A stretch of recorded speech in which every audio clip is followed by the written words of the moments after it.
as an event that's coming up this coming Sunday, actually. And Cici Beidou has joined me on the set this morning. We're going to find out what's the Moriah experience all about. Cici, how are you?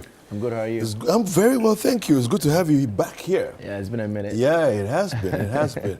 How have you been? I've been good. Okay. I've just been doing a lot of work, but I've been good. Okay. Yeah. So tell us about the Moriah experience. All right, so the event is actually called the Holat Splendor Concert. Okay. The theme for the year is the Moriah experience. Okay. So that's what we're having. It's happening this first Sunday at exactly 4 p.m. International Conference Center. Okay.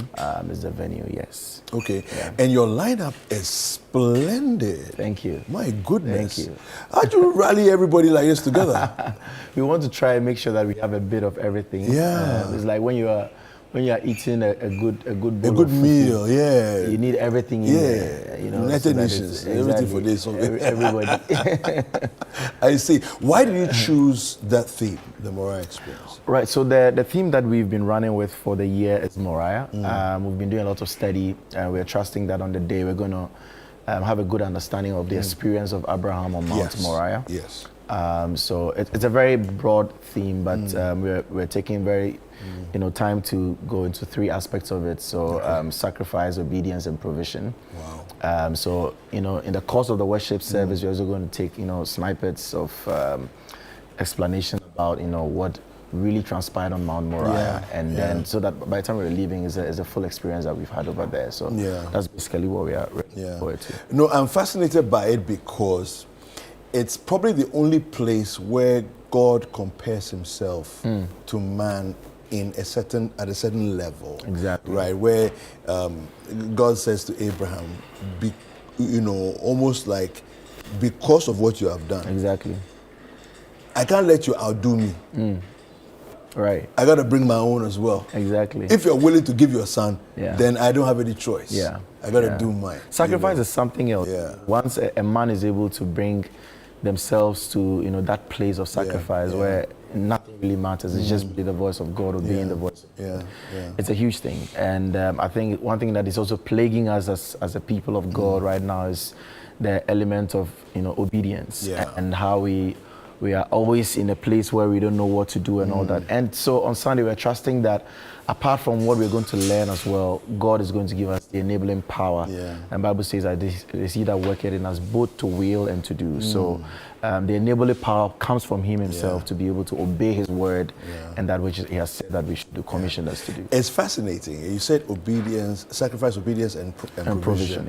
But the Bible also says that it's better to obey than to sacrifice. Exactly. And yet, a lot of times, obedience involves sacrifice. Exactly. Exactly. So, it's a very interesting thing. Yeah. On Sunday, we are trusting God that by the time we're leaving, we have a very good understanding of it. And it will not just be something that we've heard about, but we can actually practicalize it in our lives. Wonderful. Yeah. Now, you said you've been doing a lot of work. So what does that typically look like? I mean, rehearsing, are you writing, are you, what goes on into that? I think this year I've written more songs that I've done, in all the years of my music experience. So, by the grace of God, we have an album that we are preparing to release as well. So we did a recording in March, and then we're going to release the album very soon.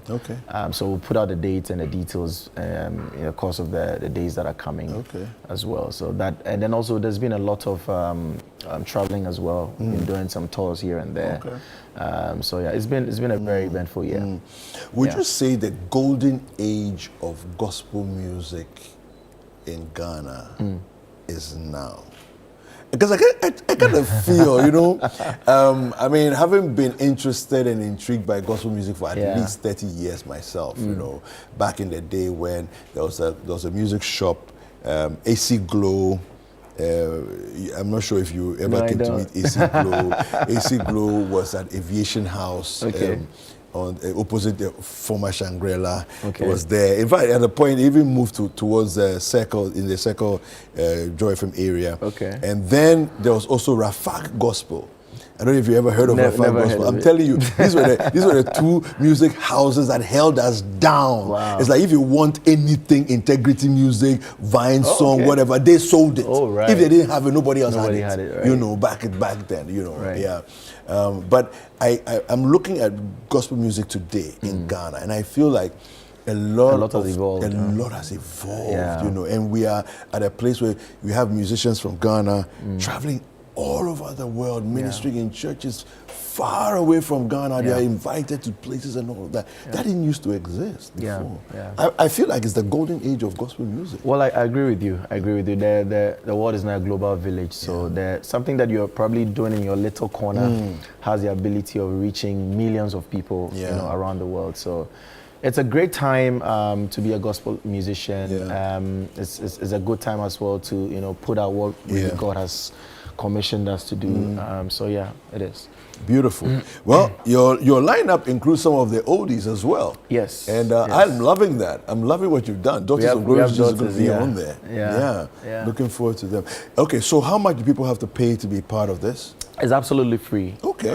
We're not charging anything. You just need to register so that we know the numbers that are coming in on the day. But it's totally free. Okay, wonderful. That's good. That's good. Will you be streaming as well?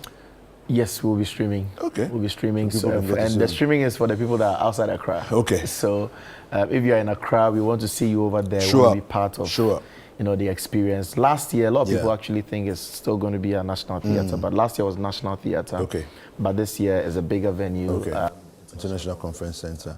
Yes, and we are making, you know, preparations so that we don't have any issues of people not getting seats to sit on and all that. So we are ready to have all of you. I love it. I love it.